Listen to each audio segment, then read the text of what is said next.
Welcome to ICOF's Peer Learning Series. I'm Michelle Wallstrom with the Iowa Council of Foundations. Today's call is the first for our 2017 year-long, mostly monthly learning series, and these calls feature your peers who would like to share their experiences with you on each month's topic. A full listing of the monthly topics and recordings of past calls as well can be found on the resource section of the Iowa Council of Foundations website. Today's topic is unique donor development plans and ideas, and we have two of your colleagues on the call today who will share two really kind of completely different perspectives on the topic, one from a large host foundation and then the other from a county affiliate foundation. We will have our speakers open the call, and then participants can ask questions or share your own ideas or topics for discussion as well. So first, Sheila Kinman of the Community Foundation of Greater Des Moines will talk about their successful land donation program, and then Angie Dieterman of the Cerro Gordo Community Foundation, which is an affiliate of the Community Foundation of Northeast Iowa, will share several ways they have successfully implemented donor development plans and even a few areas where they still want to do some more work. And I often think that we learn as much from what doesn't work as from what does, so that'll be a good perspective to hear as well. So as we get started here, as a courtesy, please just mute your phones while someone is talking, and then obviously unmute them to ask a question, and also identify yourself and what community foundation you're affiliated with if you ask a question or want to add to the discussion. And with that, I will turn the call over to Sheila Kinman to start. Sheila? Okay. Hi, everybody. And Michelle, you want to confirm that you can hear me okay? Yes, I can hear you just fine. Okay, great. Well, I'm Sheila Kinman. I've been with the Community Foundation of Greater Des Moines for about 7 years now. I don't know if some of you have heard, but as of March 1st, though, will actually be leaving our wonderful state of Iowa, and I will be in a similar position with the Community Foundation of West Palm Beach and Martin counties in Florida. So no more winters for me, but of course I'll still have family and friends here, so I'll be back and forth. But wanted to let you know of that transition change. And of course, I do have my colleague here, Lynn Jans, who will be taking my place as Chief Advancement Officer, and she's a wonderful person. Say hello, Lynn. Good morning. So she's here with me. And so, if you have any questions about what I say today, certainly I will be around for the next 10 days, or Lynn can also answer questions for you about the Keep Iowa Growing program, which is what I'm going to cover today in about five minutes. So it's going to be quite high level. But essentially, the Keep Iowa Growing program is we did decide to brand it as such because in the early, I would say about 2012, 2011, somewhere around there, 2013, we had a policy where no matter what the piece of property was, we would turn around and sell it because we wanted the proceeds to go to charity. Well, we found more and more, and in particular, you'll remember this is when land prices were certainly much higher. We had a lot of people push back and say, well, I don't want you to turn around and sell it. I want to ensure that the land is in production. I've either inherited this from my family, or I've had the farmland for a long time, and it's kind of a precious, fun asset that I enjoy owning. Or, and here's the biggest motivator I have actually found in this program, or if you guys sell it, I've got a tenant farmer who really relies on that, and I don't want to upend my tenant farmer's life by donating this piece of ground to you guys. You turn around and sell it, and then all of a sudden, potentially, my tenant farmer is out of the piece of property.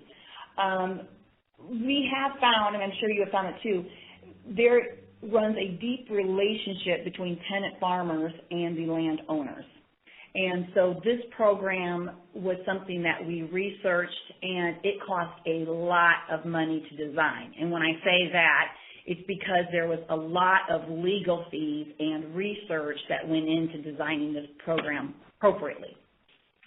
So that took a few years to get us through the research, the focus groups, the legal fees, all that stuff, to get to a point where we could officially launch it right around 2014.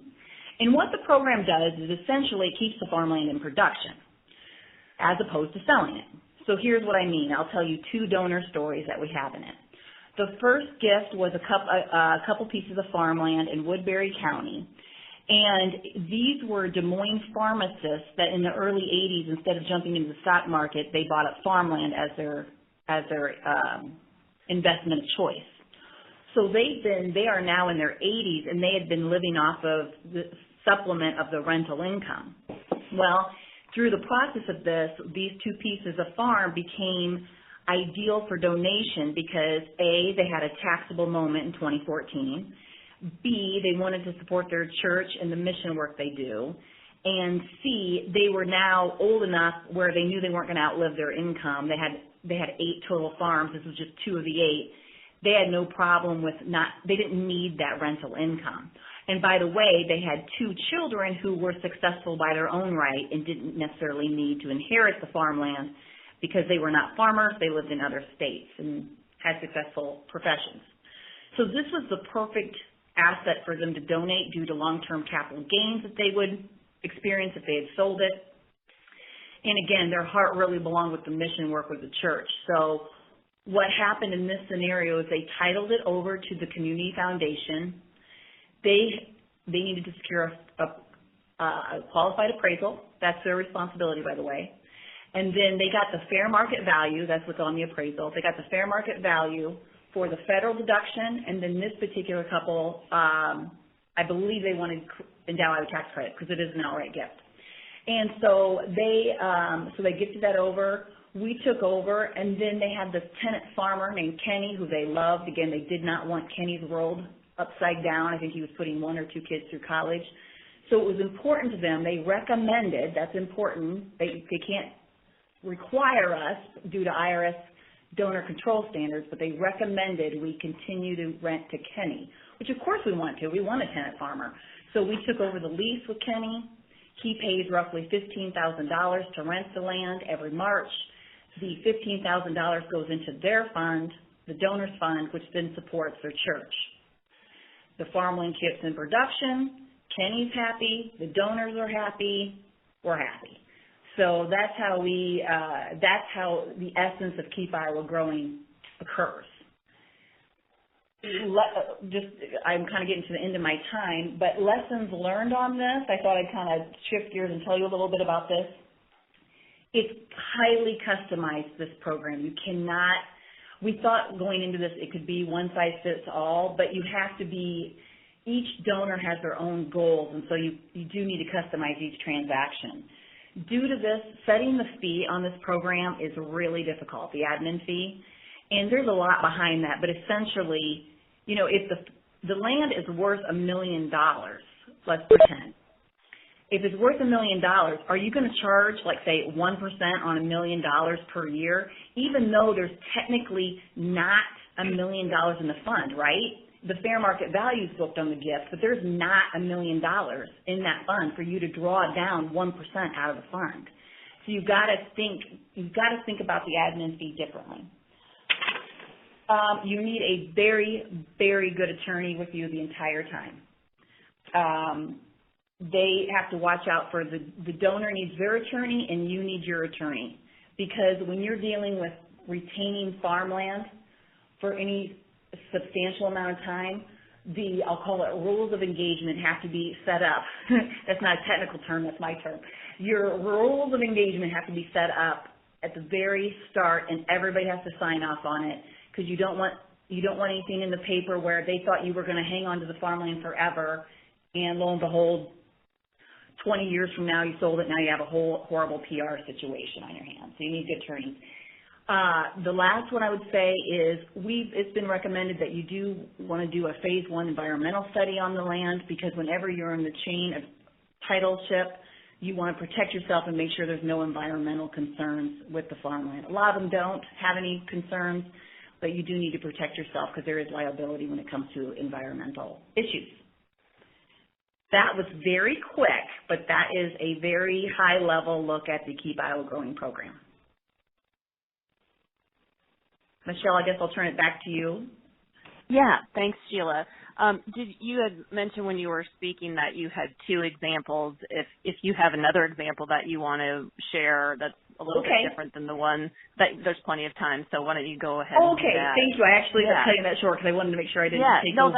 That's fine. Yeah, I think the other person. Okay, so our second example is retained life estate, if you've ever heard of that type of gift. And this was but I'll demonstrate it through a donor story. So this is a lady. This lady was so fun to work with. She was quite the lady, and she is charitable. She had 9 charities that she wanted to support upon her death, not during her life. So the first donor was during life. The second donor is at death. And she is in her early 90s, and she had her parents' inheritance. She had a first husband that was a farmer. She outlived him, had his inheritance and his farmland. She outlived a second husband. She inherited his wealth and his farmland. So this lady in her 90s had plenty of assets from 3 different sets of inheritance. So her attorney, but with all that said, though, she was in her early 90s. She was still concerned about outliving her wealth. So she didn't want to just do an outright gift like the previous owner had. She wanted to do retained life estate. So what that means is we take possession of the farmland, and then the rental income goes to the donor, doesn't go to the fund, it goes to the donor. And we don't experience any, the Community Foundation, the fund, does not receive any proceeds, any money until this donor passes away. And then we are allowed to eventually sell the land with proceeds going to our 9 charities. So retained life estate, a little bit different in that instead of the rental income going into the funds while they're alive, it goes right back to them. This certainly does impact their deduction because they're not going to get the full deduction on the fair market value. They're only going to get partial. And then, of course, there's another side agreement that has to be set in place because the owner has to take care of the property as if it were her own up until when she passes away. So they still have to keep the taxes, the insurance, all that stuff up to date for us until at time of passing. That is the 2 different scenarios that are similar, but when I talk about it being customized, that's why when I say it's customized, your donors in these 2 scenarios had very different goals. And so we had to adjust and design something for them to meet their goals. So that's that second example. Thanks, Sheila. That's really good information, and I'm sure people have questions on the call for you to clarify certain things. I know I've got a couple written down, but I'm going to have Angie speak next, and then we'll just answer kind of all questions, discussion items at the end if everybody wants to just kind of write their question down and hold it until after Angie speaks as well. So now I'll turn it over to Angie Dieterman of the Sarah Gorder Community Foundation to talk about her plans. Angie? Can you hear me? Yes, I can hear you now. Okay, sorry about that.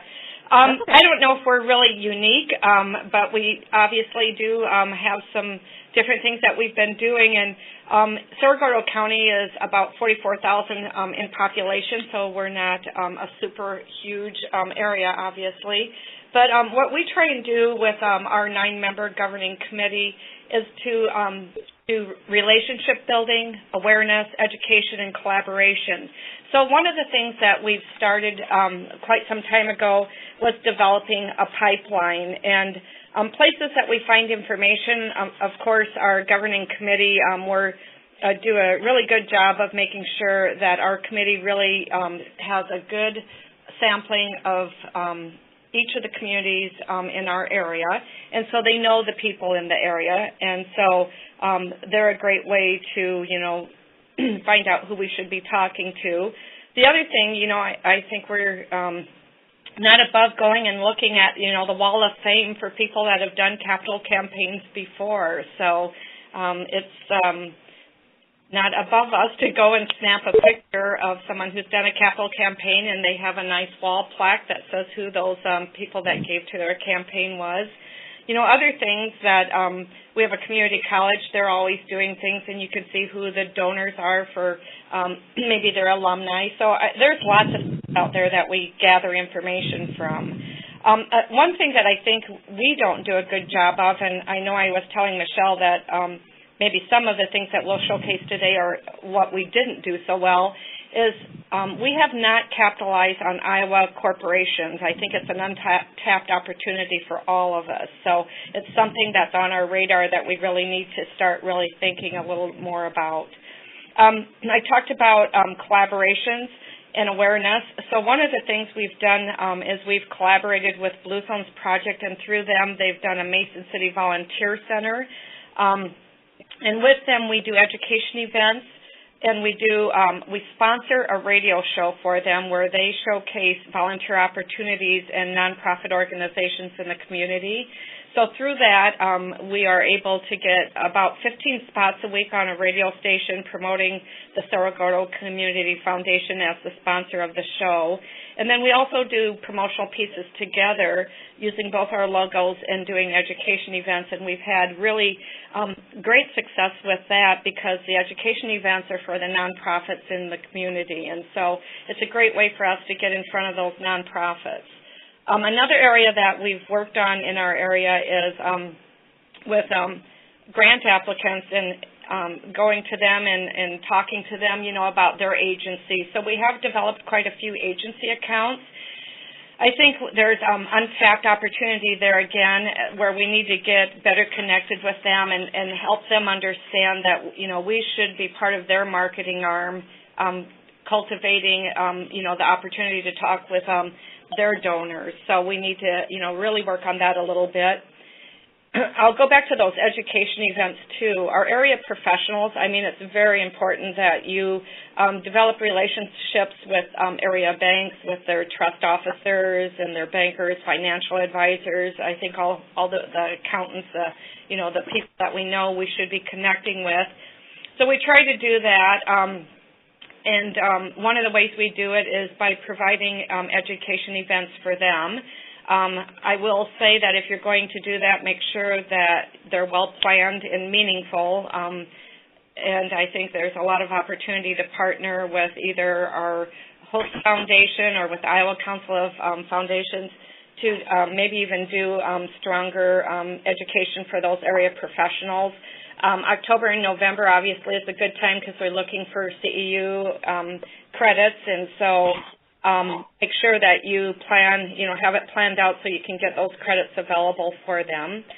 And then one of the things that I would say through our governing committee that maybe hasn't worked so well is that we don't have a staff person, and we need to get better at owning the work. We need to know that, it's not just that we're going to come in and grant awards every year, that we need to be either doing a soft handoff to our community foundation host, development person.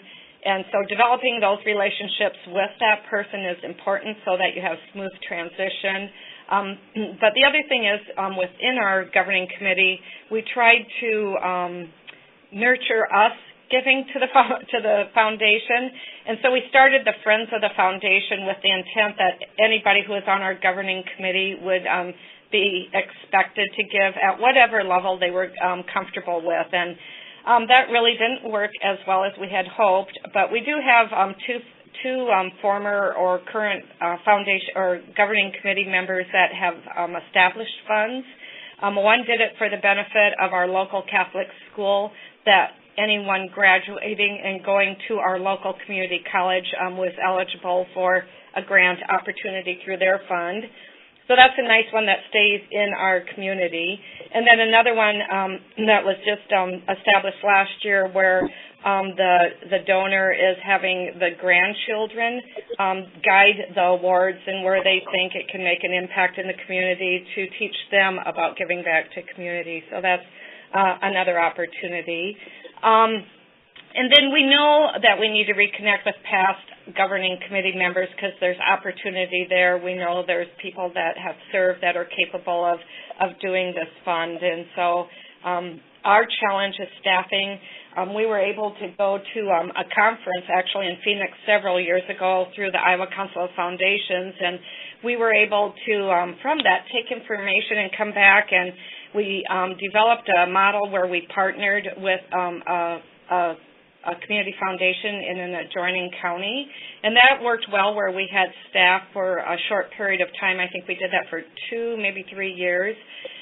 And so it wasn't a perfect fit, but I think, it really helped us move our work forward, and I think could continue. I think that relationship is something that could work in other communities.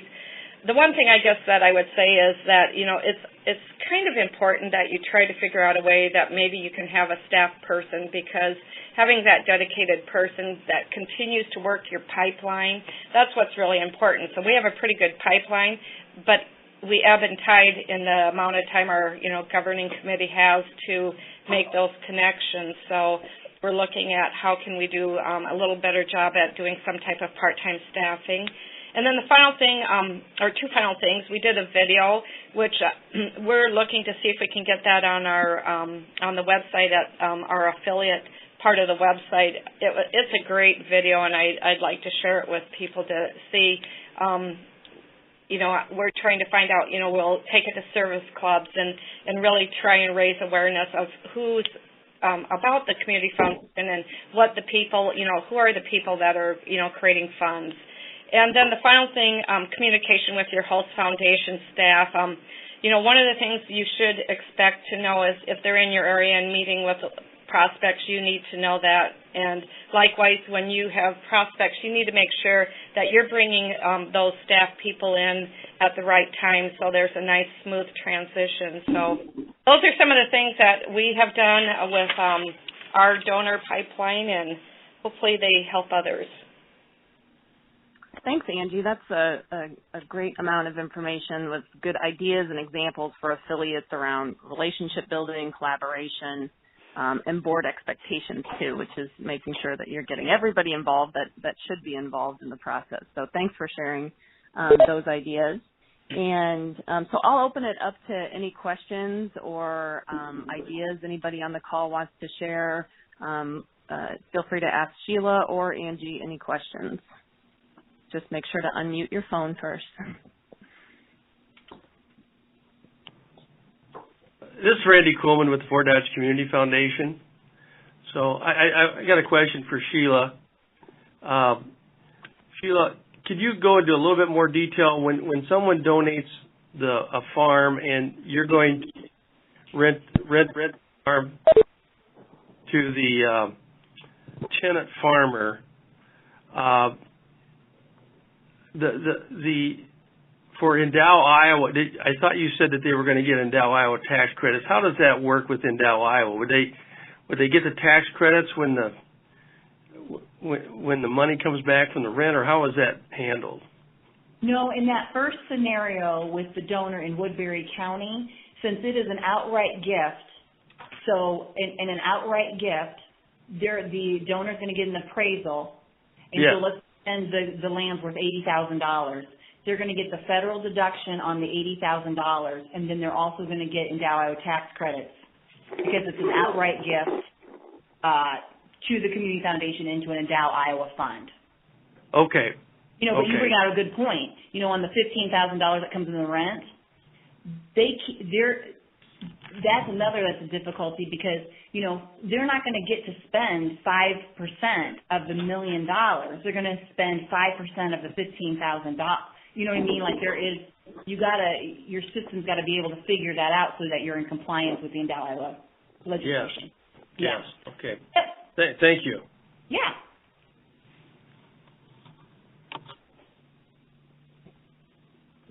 Sheila, this is Michelle again. I had a question on that first example that you gave too about my question is how long is the sort of agreement to keep the land and allow the tenant farmer? I mean, I know it's sort of not specified because you can't exactly say that, but I mean, how do you work through that with the donor saying, well, this is, we're going to keep this for 10 years, but then we need to sell it, or how did you work through that part of the conversation? This is also where a good attorney helped us with the proper IRS wording. And when I talk about customized, our first donor says, all right, Community Foundation, we're recommending Kenny as the tenant farmer, But upon our passing, when it's feasible, you may sell the land, but we're recommending that you choose a local farmer to sell it to. And so, so in that scenario, that is something that we have to do it. We're not bound to do it. But I got to tell you, the Community Foundation is going to do it because we like the idea of selling to a local farmer. So, you know, so they have to have non-binding language and recommendation, so it's in compliance. And then, you know, it does leave that opening where if the Community Foundation wants to go a different direction, that we can. So that's where that attorney can give you guidance on the proper thing. Another thing is, you know, they'll say, oh, you'll keep the farmland indefinitely. Will you promise to keep it forever? Well, our attorney will not promise forever because forever is a really long time. So, you know, you don't know what's going to happen, you know, it's going to happen 200 years from now. You know, nobody knows. So, so that's something to keep, that you need to be aware of too. You never want to over-promise anything. You want to keep your language very generic, recommendation, and don't promise forever. And so when you were building your program, did you, and I apologize if you mentioned this, but did you build it off of a program that you were already familiar with, or did you really just start from scratch to make sure it was really customized for your needs? Right. Well, we wanted to try and find somebody we could kind of model after, but the closest we come was, is it Swift? Oh my gosh, I'm drawing a blank. She is now with the Davenport Community. Is Sherry on the phone? I don't think she is. Oh, okay. So Sherry used to be with Swift. That's up in Minnesota, and she ran a similar program, and they were kind enough for us to, you know, have a mentor. I don't even know what lack of better term to call it, like a mentorship program. So up in Minnesota, the SWIFT program was the closest we could find at the time. You know, that's been several years ago, so maybe there's more out there. But at the time, we were starting kind of from scratch with a little bit of mentorship from our friends up in Minnesota. Okay. And was it difficult for you to find attorneys that were able to sort of navigate this or understand this? And, you know, what suggestions do you have for folks about getting an attorney that has the right qualifications? I kind of feel like it is. I bet our attorney friends would probably say no, like, oh, there's a ton out there. And I think there are a ton out there. But you got to find the attorney that understands charitable, the navigating charitable landscape, watching out for you, but they also have to think about like 10 and 15 and 100 years down the road what this program could mean. So, you know, so it's like, what kind of attorney is it? It's not really an estate attorney. The attorney we have here in Des Moines is very well versed. He's like a general counsel, but he's also a CPA. So he does really good at knowing the tax side of it too. So maybe that's a good recommendation. If you can find a general counsel with a CPA background, that seems to be a nice blend. Okay, makes sense. Okay. Anyone else have any questions? This is Randy again. I'm sorry to dominate, but second question, Sheila. Sheila, can you just, in a short minute or two, give us an idea of how you market your Grow Iowa or Keep Iowa Growing? Sure. That's a very good question, Randy, because we've learned.